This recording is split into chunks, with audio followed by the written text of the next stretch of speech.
এক রাজ্যে এক রাজা ছিল। রাজার হাতিশালে হাতি, ঘোড়াশালে ঘোড়া, লোক লস্কর, রাজকীয় পোশাক পরিচ্ছদ সব দেখে প্রতিটা মানুষ রাজার প্রশংসায় পঞ্চমুখ হতো।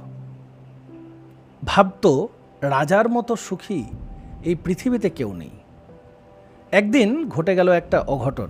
রাজ দরবারের যে দারোয়ান, সে দেখল রাজা মুখ থেকে একটা মুখোশ খুলে প্রচণ্ড কাঁদছে। দারোয়ানের মনে স্বভাবতই প্রশ্ন জাগলো যে সবাই রাজাকে সুখী বলে ভাবে, রাজা কেন কাঁদছে? রাজাকে সে জিজ্ঞাসা করলো কৌতূহলে যে আপনি কাঁদছেন?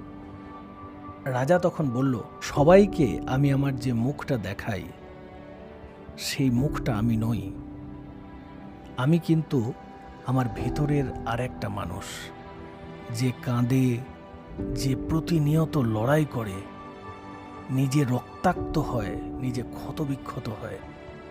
কিছু মিল পেলেন? আমাদের জীবনেও সোশ্যাল মিডিয়াতে আমরা যে পোস্ট করি, আমরা কর্মক্ষেত্রে যে আমাদের মুখটা দেখাই, তার ভেতরে আমরা যে লড়ি, আমরা যে কাঁদি, সেটা কিন্তু আমরা কাউকে দেখাই না।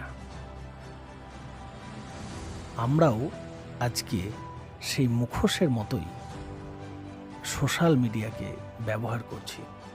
প্রতিনিয়ত হারিয়ে যাচ্ছে আমাদের প্রকৃত আমিটা।